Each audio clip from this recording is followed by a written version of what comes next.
আমরা একটা নতুন অ্যাপসও তৈরি করে দিয়েছি এবং ওইটার মাধ্যমে যদি কোনো রকমের ঘটনা ঘটে ওইটা সত্যতা আছে কিনা ওইটাও চেক করা যাবে এবং এবং ওই ঘটনা যে ঘটছে ওইটা প্রতিকারও যেন সাথে সাথে নেওয়া যায় ওইটার ব্যবস্থা করা হয়েছে।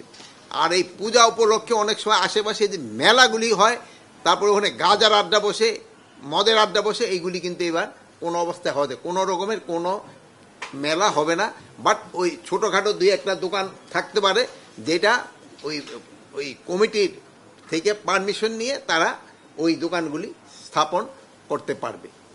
তা এই ইসে প্লাস আমাদের সব বাহিনী থাকবে, সশস্ত্র বাহিনী থাকবে, পুলিশ থাকবে, আনসার থাকবে, র্যাব থাকবে, বিজিবি থাকবে। বর্ডারের পূজা মণ্ডপগুলিতে মেইন দায়িত্বটা বিজিবির উপরেই বর্তায় এবং ওখানে তো পুলিশও থাকবে, বাট বিজিবির উপরে ওইটা হলো তাদের একটু বেশি ইসে থাকতে হবে। আর আনসার সব জায়গায় থাকবে। না না এবার কোনো ধরনের উদ্বেগে তারা প্রকাশ করে নেই।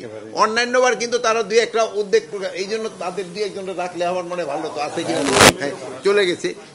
এবার কিন্তু তারা কোনোই উদ্বেগ প্রকাশ করে নাই। এবারও তারা বলছে যে গতবারও শান্তিপূর্ণভাবে এবার আরও শান্তিপূর্ণভাবে হবে। এখন তো ওই বনকিদ্দা একটা প্রশ্ন করলো যে না এইটা তো নাশকতা তো কত ধরনেরই হতে পারে।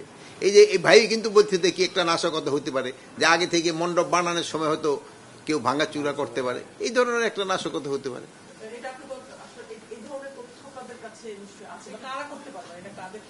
এটা আপনি তো বললেন যে দুষ্কৃতিকারীরা করতে পারে। দুষ্কৃতিকারী তো আমি কাউরে আইডেন্টিফাই, যে দুষ্কৃতিকারী তার তো আমি আইনের আওতায় নিয়ে আসতেছি।